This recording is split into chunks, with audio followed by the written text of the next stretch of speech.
Assalamualaikum warahmatullahi wabarakatuh.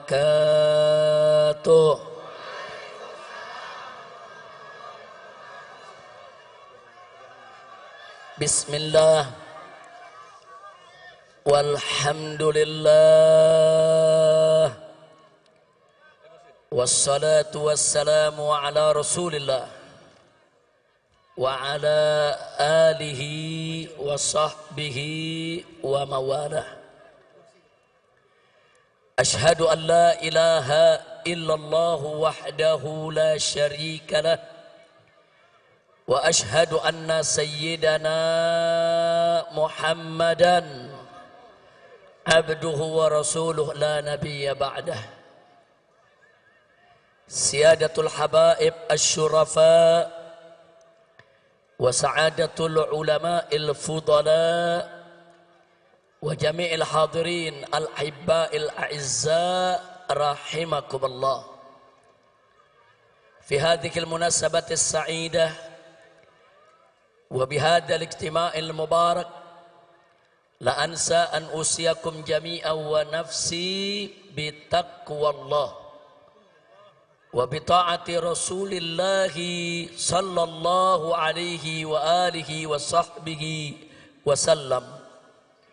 Fanas'al Allah subhanahu wa ta'ala an yahdiyana ila siratihil mustaqim wa yaj'alana minal muttaqin wa yudkhilana jannatahu jannatan na'im bihaqqi sayyidil mursalin walhamdulillahi rabbil alamin.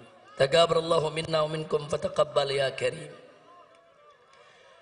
Kepada para habaib, para alim ulama, para kiai, kepada segenap kaum muslimin dan muslimat rahimakumullah, saya menyampaikan berjuta terima kasih dan penghargaan yang tinggi kepada semuanya atas kehadirannya pada acara peringatan Maulid Nabi besar Muhammad sallallahu alaihi wasallam. Semoga tidaklah Anda pulang dari tempat ini nanti kecuali dosa kita semua diampuni oleh Allah subhanahu wa ta'ala, kesalahan kita dimaafkan, kemudian urusan kita semua dimudahkan, dan kita semua dijadikan sebagai orang-orang yang salihin.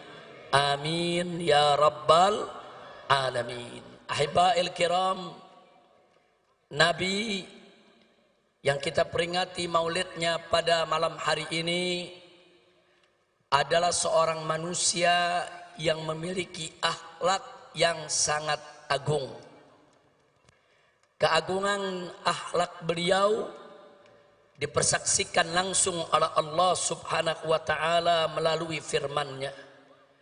Wallahu subhanahu wa ta'ala qala fi akhlaqi nabiyhi sayyidina Muhammadin sallallahu alaihi wasallam wa innaka la'ala khuluqin azim. Sesungguhnya engkau wahai Rasul, sesungguhnya engkau wahai Nabi, la'ala, betul-betul sungguh-sungguh berada di atas khuluqin azim, akhlak yang agung. Artinya Nabi alaihi salatu wassalam memiliki akhlak yang sempurna, akhlak yang sangat mulia, akhlak yang teramat agung. Itulah Nabi kita Sayyiduna Muhammad sallallahu alaihi wasallam. Untuk menggambarkan keagungan akhlak Nabi, saudara, kita tidak akan pernah mampu untuk memaparkannya secara tuntas. 1 jam ceramah tidak akan pernah cukup. 1 tahun pun kita jelaskan tidak akan pernah habis.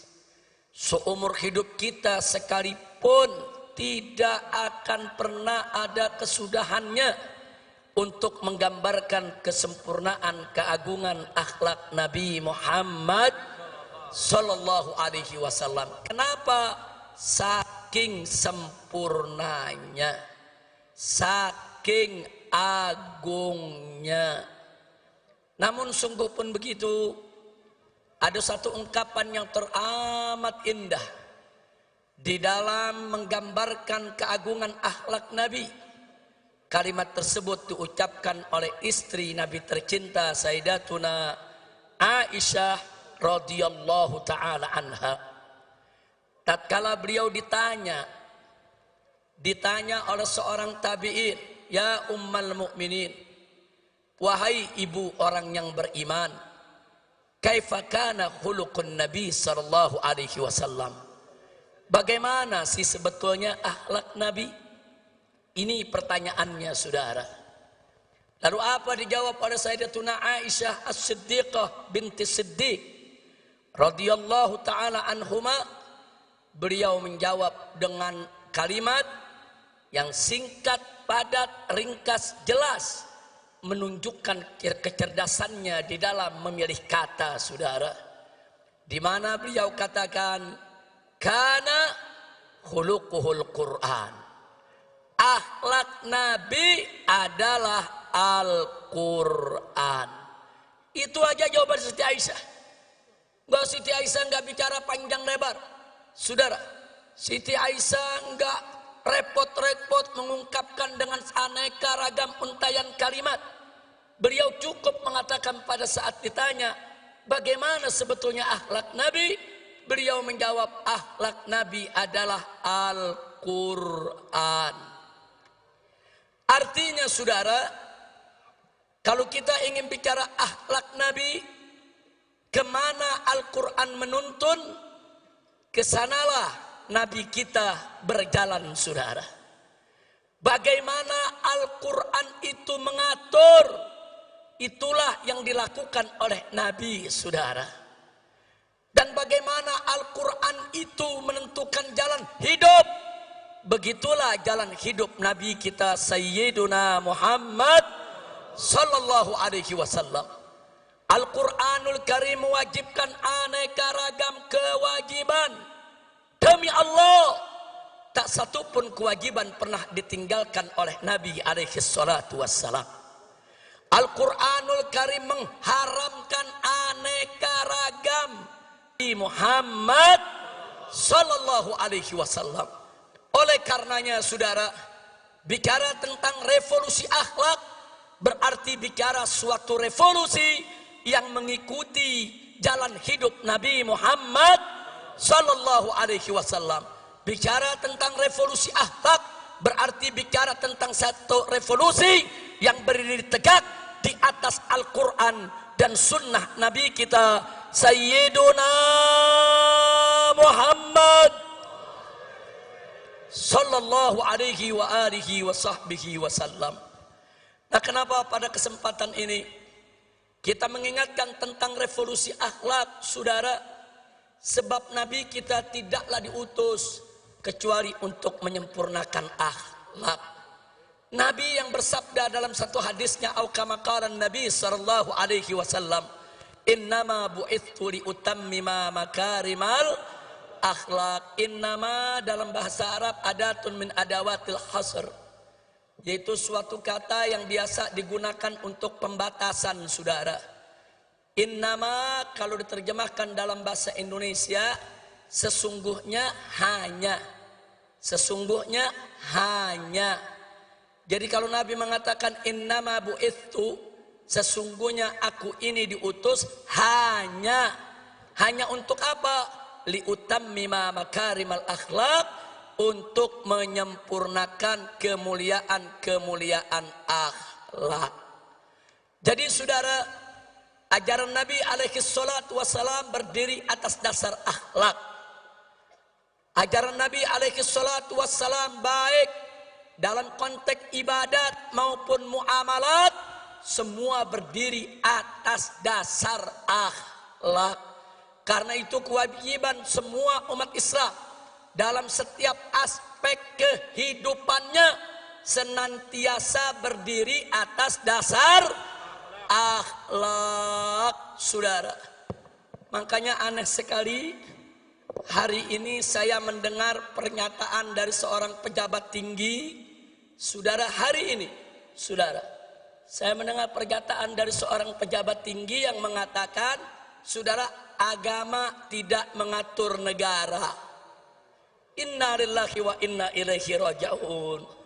Saudara, orang yang berprinsip agama tidak mengatur negara, saudara, ini datang dari pemikiran liberal atau datang dari pemikiran ateis. Pemikiran liberal adalah mereka-mereka yang ingin membebaskan diri mereka dari ikatan agama. Sedangkan pemikiran ateis, saudara, mereka-mereka yang ingin mengatur kehidupannya tanpa ada ikatan kepercayaan kepada Tuhan, saudara.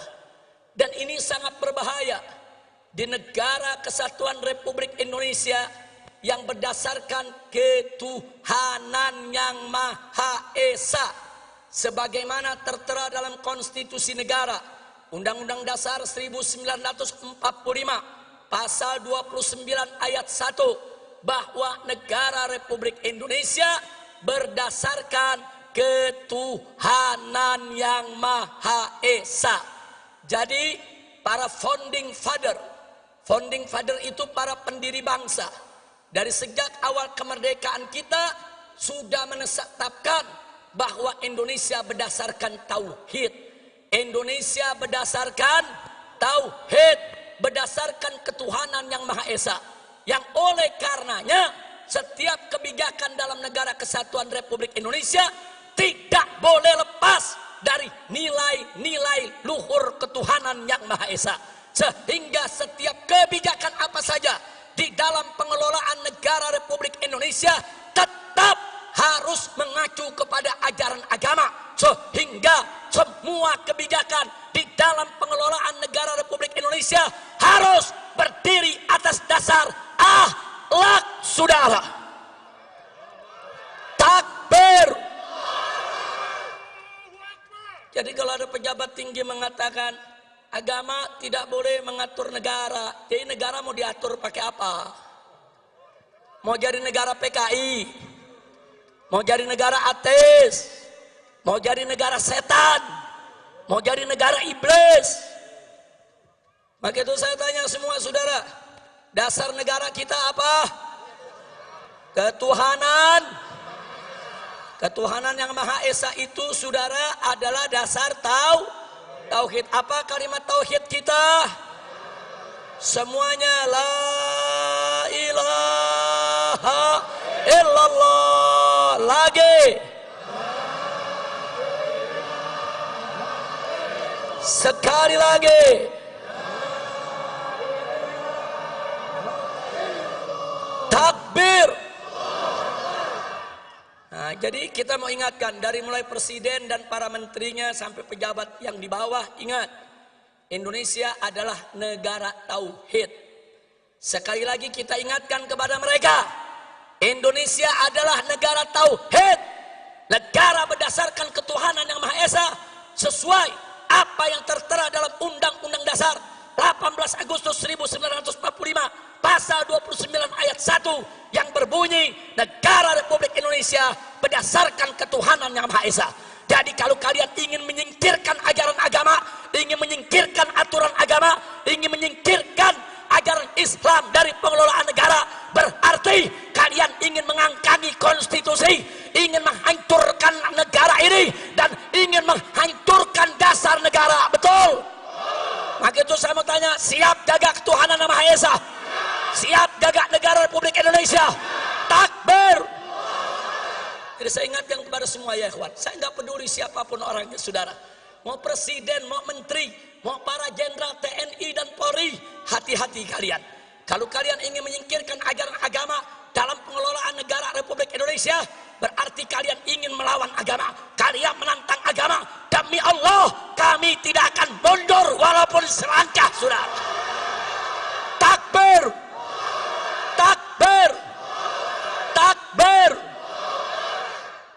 Nah baiklah, jadi saya mau garis bawahi, ucapan agama tidak boleh ngatur negara, itu ucapan nggak punya akhlak, nggak punya akhlak. Betul? Betul? Pemimpin ngebohong melulu. Punya akhlak gak? Punya akhlak gak? Nggak punya akhlak. Nggak punya. Pemimpin ingkar janji melulu. Punya akhlak gak? Punya akhlak gak? Punya akhlak gak? Habaib ulama dikriminalisasi hanya karena tidak sejalan dengan penguasa. Punya akhlak gak? Kriminalisasi ulama punya akhlak gak? Ayo jawab yang kompak, punya akhlak gak? Ulama dicaci maki, dihina-hina oleh buzzer. Tapi buzzernya nggak ditangkap-tangkap. Punya akhlak gak? Punya akhlak gak? Punya akhlak gak? Ulama yang nggak salah dicari-cari kesalahan. Nggak ada salahnya aja dicari-cari kesalahan. Apalagi kalau ada salah. Saya mau tanya sekali lagi, nyari-nyari kesalahan ulama. Punya akhlak gak? Punya akhlak gak? Nah, saya mau tanya lagi, biar Anda yang putusin semua saudara. Supaya nanti Anda tahu apa yang dimaksud revolusi akhlak. Ada santri dari Pasuruan, saudara. Nyindir presiden, nyindir Kapolri. Langsung ditangkap, dipenjara, diadili, dituntut 4 tahun penjara dan dipenjara 3 tahun, saudara. Sambil dipakein baju tahanan, masuk televisi, polisinya saudara dengan gagah mengatakan, orang ini tidak tahu diri, tidak pantas tinggal di NKRI karena menghina presiden. Baik ya Wan, nggak apa-apa, nggak apa-apa. Taruhlah si santri salah, taruh si santri salah. Santrinya di penjara 3 tahun, nggak apa-apa. Cobaan buat dia saudara. Insya Allah Allah naikkan derajatnya. Amin ya Rabbal Alamin. Tapi saudara, yang uniknya saudara, ada anak cukong Cina. Anak cukong Cina pegang foto presiden dicaci maki, dipukul-pukul itu foto, diludahin. Itu yang difoto dikatakan kacung dia. Bahkan dia bego-begoin dan diancam, gua mau bunuh, gua mau tembak. Nggak ditangkap.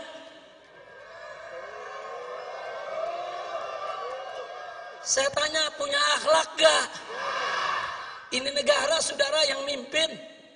Coba lihat, giliran santri penjara 3 tahun, giliran anak cukong Cina dibebasin.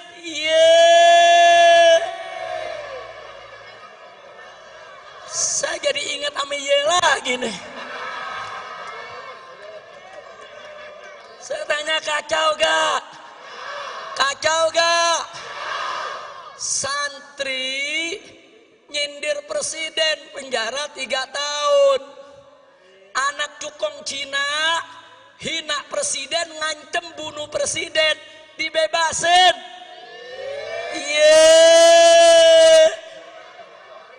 Ada akhlak gak? Ada akhlak gak? Ada akhlak gak? Nah, yang begini wajib gak direvolusi? Wajib gak direvolusi?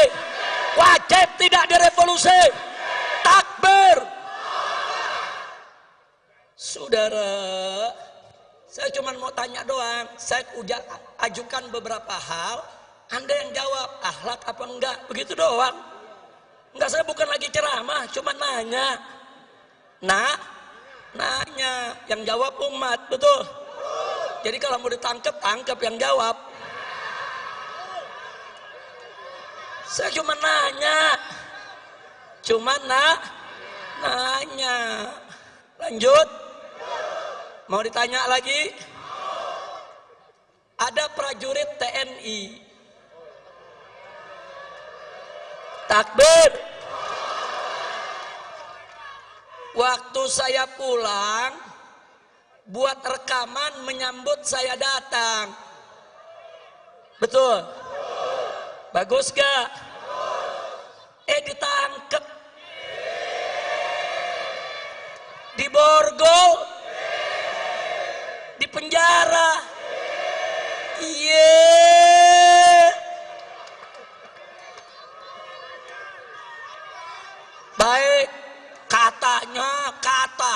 katanya melanggar disiplin militer.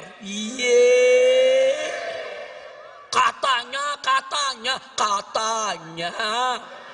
tidak sesuai sabta marga. Unyil. Saya kenapa di sini jadi ingat unyil lagi ya? Udah lama lupa Beb. Udah 3 tahun setengah nggak ceramah. Ingat unyil, ingat Lanjut. Perhatikan baik-baik. Seorang prajurit TNI menyambut kepulangan seorang Habib di Borgol, ditangkap di penjara. Yang menarik, cukong Cina lagi. Cukong Cina, saudara, digotong-gotong, dibopong-bopong sama prajurit-prajurit Brimob. Digotong-gotong. Ini Cina pakai nama Datuk Tahir. Jadi orang kalau dengar namanya kan nggak tahu dia Cina. Datuk Tahir dari Mayapada, saudara. Ini cukong Cina digotong-gotong, dibombong-bombong rame-rame oleh para prajurit Brimob. Nggak ada masalah, saudara. Lalu kenapa ada prajurit TNI sekedar mengucapkan selamat datang kok harus ditahan? Kurang ajar. Betul? Betul? Maka itu saya mau tanya, itu yang begitu-begitu ada akhlak gak? Ada akhlak gak? Prajurit TNI cinta sama Habib, bagus gak? Ditahan. Saya tanya, ada akhlak gak? Ada akhlak gak? Cukong Cina digotong-gotong sama prajurit Brimob, berakhlak tidak? Berakhlak tidak? Giliran cukong dibopong-bopong, saudara, dianggap nggak melanggar disiplin. Tapi giliran ada prajurit TNI cinta sama ulama, langsung main pegang, main tahan, main borgol. Kurang ajar, tidak punya akhlak. Betul? Betul? Betul?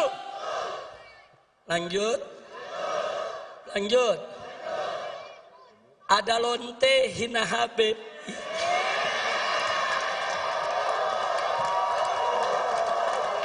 Pusing.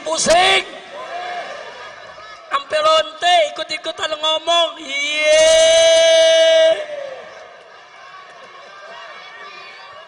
Saudara, lanjut jangan. Ya lu jangan berisik dong.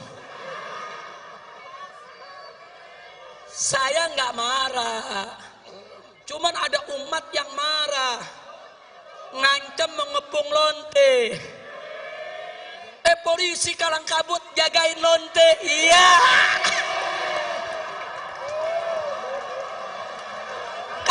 Kacau.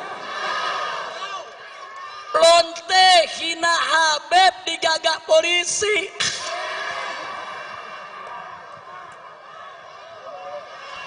Kacau tidak? Musinya lonte yang hina Habib, hina ulama, tangkap, bukan dijagain. Polisi jawab, tapi ada ancaman Habib, maka lu tangkap. Betul? Ditangkap enggak? Dijagain. Jangan-jangan minta jatah kali.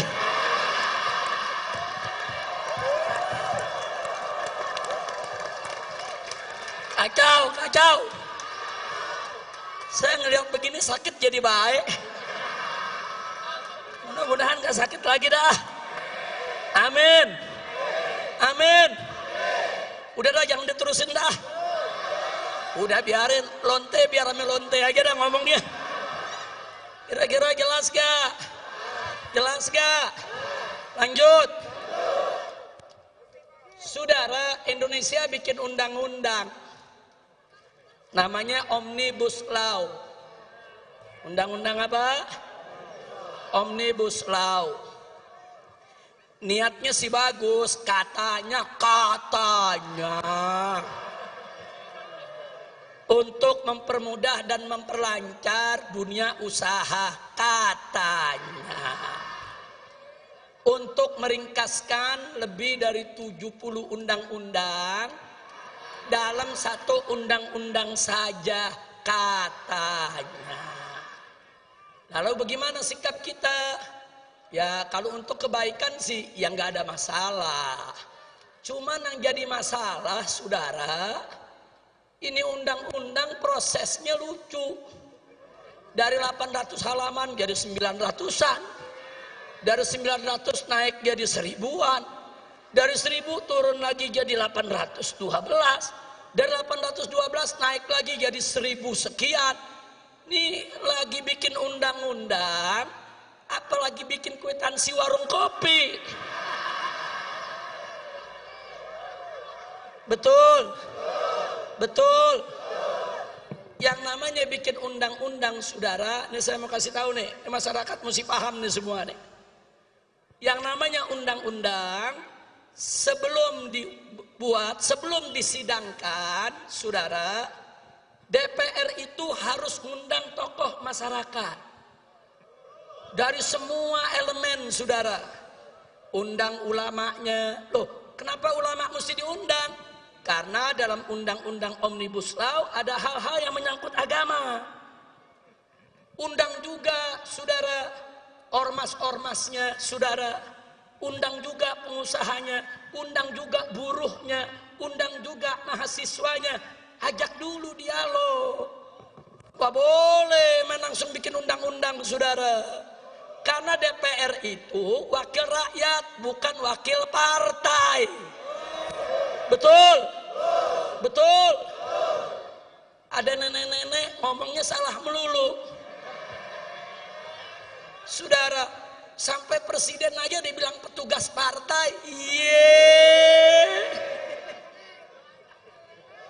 Orang kalau sudah jadi presiden, saudara, itu kepala negara, buat semua rakyat Indonesia, bukan petugas.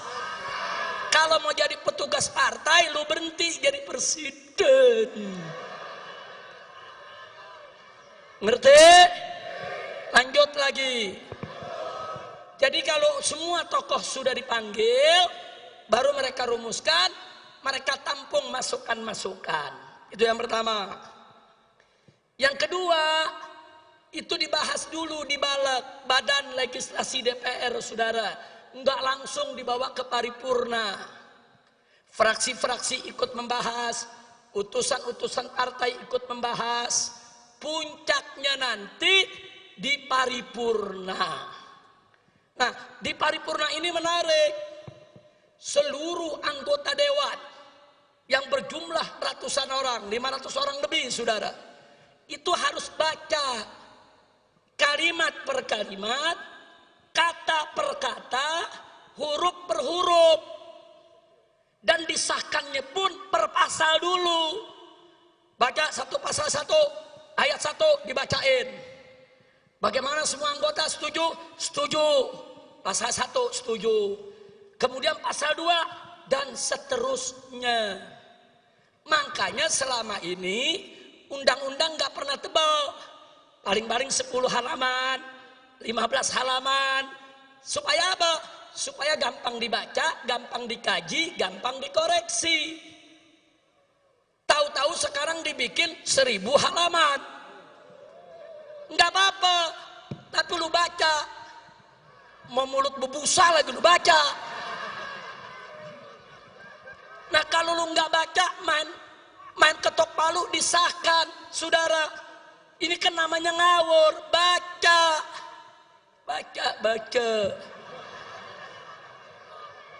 Ada yang jawab, Habib, kalau dibaca 1000 halaman bisa berhari-hari baru selesai. Yang suruh buat 1000 halaman siapa? Goblok. Betul? Lu mau bikin 1000 halaman boleh. Tapi baca.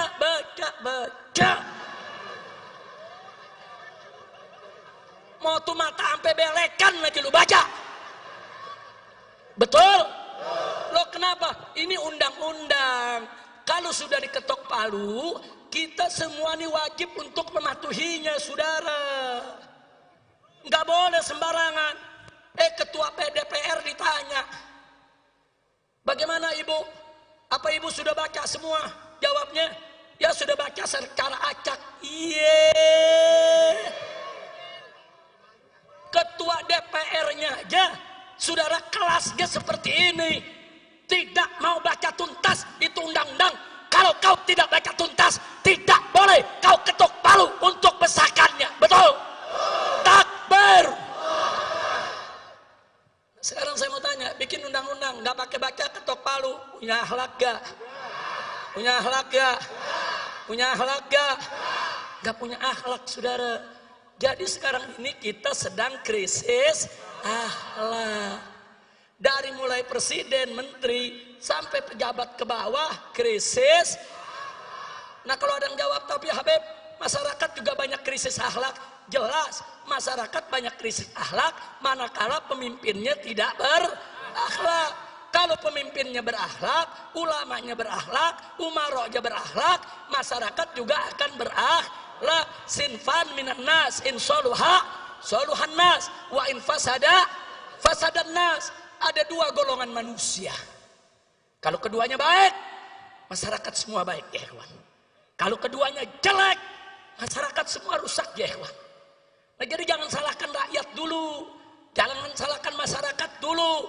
Saudara, jangan lihat para pemimpinnya. Kalau mereka tidak berakhlak, kalau mereka tidak menjaga akhlak, wajar, pantas. Kalau yang dibawa akhirnya banyak lagi yang tidak memandang akhlak. Betul?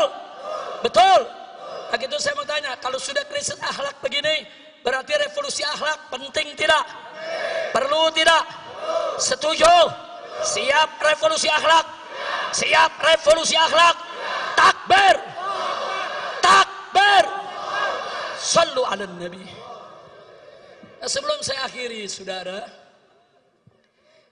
ada yang mengatakan begini, kenapa Habib Rizik dan kawan-kawan masih buka pintu dialog, masih buka pintu rekonsiliasi, masih buka pintu perdamaian? Kata mereka, revolusi itu tidak kenal kata damai, revolusi itu tidak kenal kata rekonsiliasi. Saya mau jawab, revolusi yang tidak kenal kata damai itu bukan revolusi akhlak namanya, saudara. Revolusi yang tidak kenal kata rekonsiliasi itu, saudara, namanya bukan revolusi akhlak. Revolusi yang tidak membuka pintu dialog itu juga namanya bukan revolusi akhlak. Nah, jadi saudara, kalau mereka mau bicara revolusi berdasarkan ajaran Nabi, ajaran Islam, Al-Quran dan As-Sunnah, nggak boleh kita menutup pintu dialog, menutup pintu perdamaian, menutup pintu rekonsiliasi. Kira-kira jelas tidak? Ada lagi mereka bilang, kalau Habib Rizik buka pintu dialog, buka pintu rekonsiliasi, buka pintu perdamaian, berarti Habib Rizik sudah mulai lembek. Yeay, unyil. Gue bukan kue apem lembek. Kira-kira jelas tidak? Bicaralah revolusi yang cerdas dan bicaralah revolusi berdasarkan ajaran Nah baik, saudara, jangankan revolusi, perang saja, saudara, Nabi tidak pernah melupakan akhlak, saudara. Lihat perang-perangnya Nabi kita alaihi salatu wassalam. Nabi alaihi salatu wassalam mengajarkan para sahabatnya, manakala dua pasukan sudah bertemu di medan tempur antara pasukan Islam dengan pasukan kafir, maka panglima pasukan Islam wajib terlebih dahulu menawarkan Islam kepada para musuh, saudara. Kalau mereka terima, cukup, nggak boleh lanjut perang, saudara. Jadi Nabi di setiap medan tempur menawarkan dulu, kenapa kita mesti perang? Kenapa kita tidak sama-sama beriman kepada Allah? Kenapa kita tidak menjaga perdamaian? Kenapa kita tidak stop pertumpahan darah? Ini ajaran Nabi, saudara. Di medan perang saja, dua pasukan sudah bertemu, berhadapan, menghunus pedang. Nabi tetap membuka pintu dialog. Nabi tetap membuka pintu perdamaian. Nabi tetap, saudara, memberi kesempatan kepada lawan untuk berubah pikiran agar tidak terjadi pertumpahan darah. Saya tanya, akhlak Nabi mulia tidak? Bagus tidak? Takbir. Saya mau katakan kepada mereka yang mengatakan revolusi tidak kenal damai dan tidak kenal rekonsiliasi, revolusi Anda tidak punya akhlak. Sedangkan revolusi kami, revolusi akhlak, saudara. Nah, tapi jangan lupa, di medan perang, kalau Nabi sudah dialog, Nabi menawarkan perdamaian, tapi musuh nggak mau damai. Musuh tetap berkeras untuk perang. Maka Nabi dan para sahabat sejengkal pun tidak akan pernah mundur, saudara. Takbir, takbir.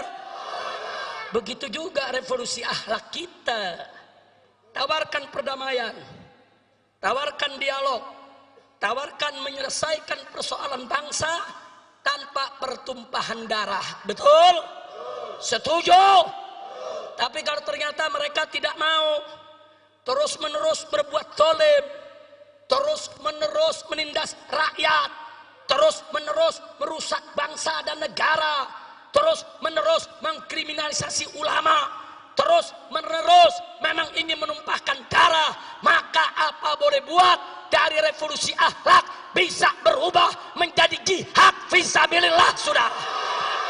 Takbir, takbir, takbir.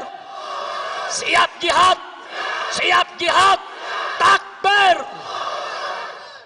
Jadi kalau kami menawarkan dialog, berarti kami tidak mau perang.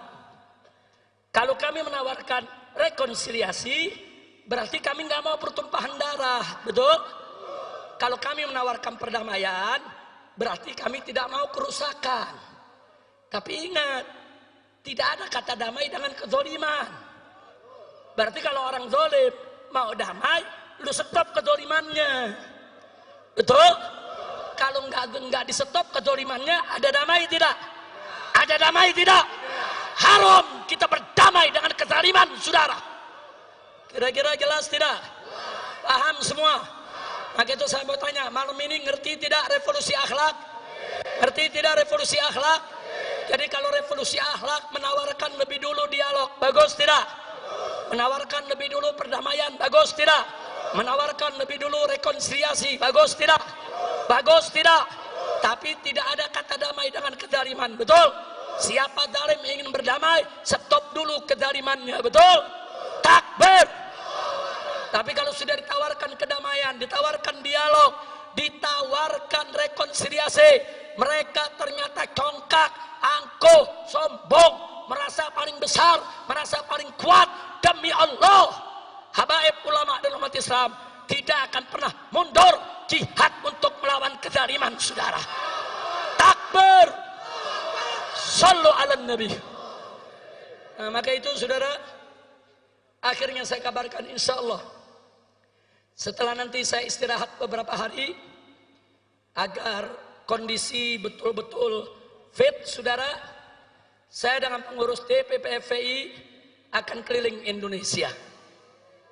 Kita akan datangi setiap provinsi, kita ajak semua umat, dan kita akan melakukan koordinasi dan konsolidasi untuk revolusi akhlak. Setuju tidak? Setuju tidak? Jadi jangan coba-coba ada pihak yang menghalangi tabligh akbar kami, yang menghalangi yaitu daripada konsolidasi kami. Karena kali ini kami tidak akan pernah tolerir siapapun yang coba-coba menghalangi tabligh dan pengajian umat Islam. Betul? Betul? Siap jaga tabligh akbar, siap bela tabligh akbar, siap jaga pesantren para kiai, siap jaga majelis-majelis para habaib. Takbir. Kita akan keliling, kita akan sowan kepada para habaib, para ulama, para tokoh umat Islam di berbagai daerah, saudara, untuk memantapkan langkah dalam rangka revolusi akhlak. Karena kita tidak bisa melakukan revolusi akhlak, saudara, kalau tidak mendapat dukungan para habaib, para ulama, para kiai, dan umat Islam di berbagai daerah. Itu yang pertama. Yang kedua, jangan pernah berpikir revolusi akhlak kita memakai senjata untuk perang. Tidak. Saya katakan sekali lagi, tidak. Kecuali kalau musuh pakai senjata nembakin kita. Kecuali kalau musuh pakai senjata bunuh kita. Kita angkat senjata, kita perang, saudara. Setuju tidak? Takbir. Tapi kalau musuh menghancurkan kita dengan kata, maka kita akan jawab juga dengan kata. Kalau musuh mau menghancurkan kita dengan ekonomi, maka yuk sama-sama kita lakukan gerakan ekonomi umat Islam. Saudara, kalau umat Islam bersatu dalam ekonomi, saudara, itu naga-naga akan jadi cacing-cacing. Setuju tidak? Setuju tidak? Ini revolusi termasuk yang akan kita jalankan, saudara. Di mana akhlak kita? Kalau hanya belanja kepada orang kafir, sementara warung-warung umat Islam kita tinggalkan. Betul? Betul? Saya mau tanya, kita belanja ke warung orang kafir, warung umat Islam kita tinggal, berakhlak tidak? Berakhlak tidak? Nah, jadi mulai saat ini, saudara, saya mengajak semua, ayo belanja sesama umat Islam. Ayo belanja ke warung-warung tetangga, saudara. Ayo, dan jangan main riba, saudara. Karena naga-naga kafir tersebut, kekayaan mereka dari hasil riba. Mereka kumpulkan uang kita, mereka ribakan. Jadi mulai saat ini, tinggalkan riba.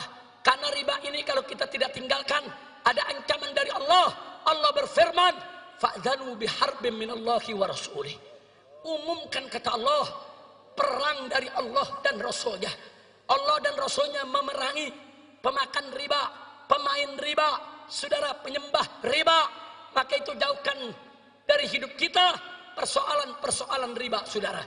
Insya Allah nanti dalam waktu dekat, saudara, insya Allah kita akan paparkan kepada umat langkah-langkah revolusi akhlak apa yang harus kita lakukan bersama. Setuju tidak? Setuju tidak? Tapi jangan lupa, sebelum kita bicara revolusi akhlak di bidang muamalat, kita harus terlebih dahulu revolusi akhlak di bidang ibadat. Artinya, yang kemarin sholatnya sudah bagus, maka mulai saat ini dan seterusnya, sholatnya harus lebih diperbagus lagi, saudara. Begitu juga yang kemarin, saudara, sholatnya belum bagus, maka mulai hari ini, saat ini, sholatnya sudah harus bagus, saudara. Jadi tinggalkan segala maksiat, tegakkan semua taat. Itu salah satu syarat mutlak revolusi akhlak, saudara. Tidak ada revolusi akhlak kalau kita tidak sholat. Tidak ada revolusi akhlak kalau kita masih tetap maksiat. Enggak ada revolusi akhlak, saudara, kalau kita tidak mau taat kepada Allah. Betul? Mulai dari diri kita, mulai dari ibadat.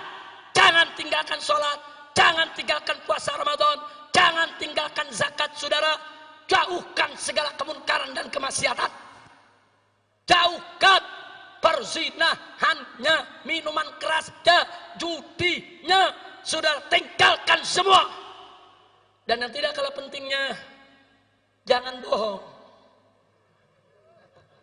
Jangan kita jadikan ciri revolusi akhlak kita, tiada dusta di antara kita.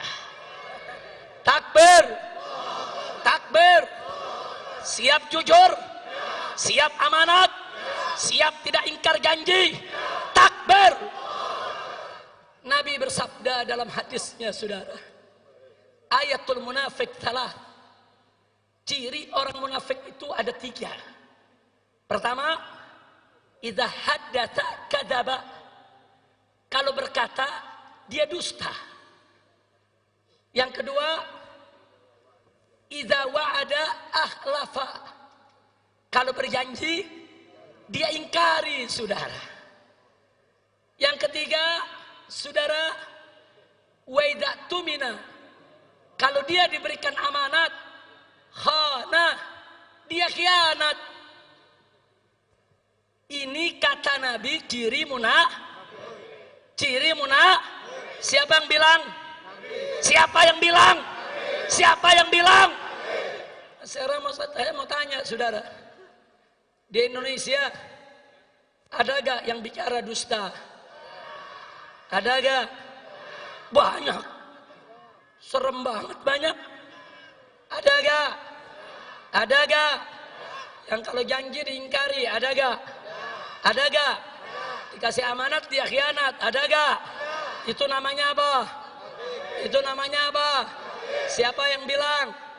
Siapa yang bilang? Siapa yang bilang? Nah, sekarang kita bicara khusus pejabat. Ada gak pejabat yang kalau ngomong bohong? Ada gak? Ada gak? Yang kalau janji diingkari, ada gak? Kalau dikasih amanat khianat, ada gak? Itu namanya apa? Itu namanya apa? Siapa yang bilang? Siapa yang bilang? Siapa yang bilang?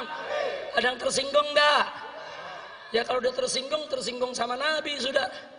Na'udzubillah min dzalik. Nah ini yang perlu kita revolusi.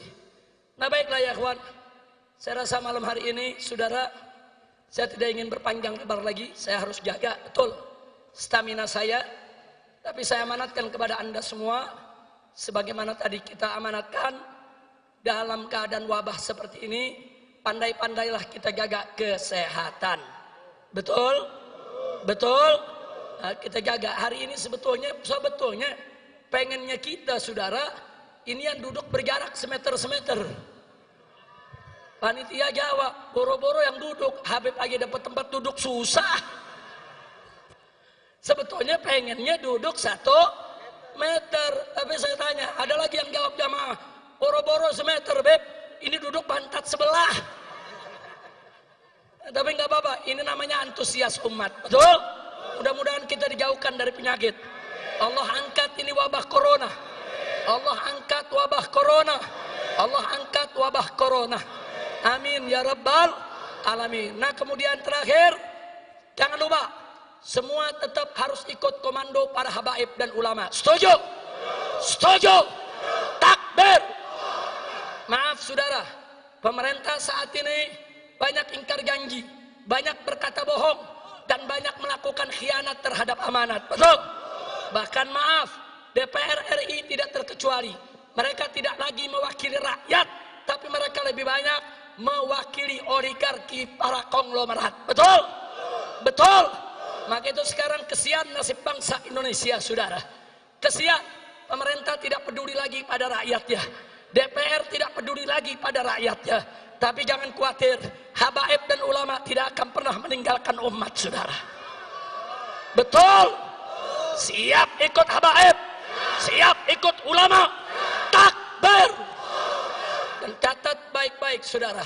Sebelum NKRI lahir, sebelum negara ini merdeka, saudara, para habaib, para ulama, para kiai, para santri, merekalah yang bahu-membahu melawan para penjajah, saudara. Sekali lagi, saat itu tentara belum ada, polisi belum lahir, saudara.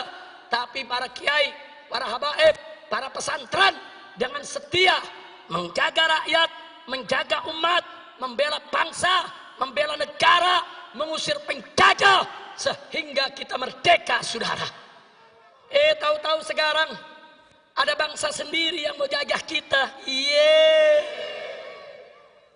Tentara Belanda, tentara Inggris, saudara, tentara Jepang diusir sama rakyat karena menindas. Betul? Betul? Apalagi Londo Ireng. Tahu Londo Ireng? Tahu Londo Ireng? Belanda hitam. Belanda. Saya mau tanya saudara, sama Belanda aja kita nggak takut, sama Londo Ireng takut gak? Takut gak? Maka itu sekali lagi, siap sekali lagi kita merebut kemerdekaan? Siap sekali lagi kita merebut kemerdekaan? Jadi kalau pemerintah tidak bertobat, DPR tidak bertobat, tidak mau diajak revolusi akhlak, sudah saatnya umat akan melakukan jihad untuk kembali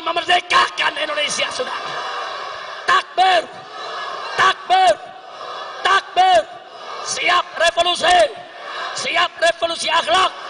Ayo, ayo, ayo revolusi. Ayo revolusi sekarang juga. Semua. Ayo, ayo, ayo revolusi. Ayo revolusi sekarang juga. Lagi. Ayo. Ayo revolusi sekarang juga. Dipercepat. Ayo, ayo, ayo revolusi. Ayo revolusi sekarang juga. Ayo revolusi. Ayo revolusi sekarang juga. Lagi. Ayo, ayo, ayo revolusi. Ayo revolusi sekarang juga. Paling cepat. Ayo, ayo, ayo revolusi. Ayo revolusi sekarang juga. Ayo, ayo, ayo revolusi. Takbir. Takbir. Allahu Akbar. Takbir.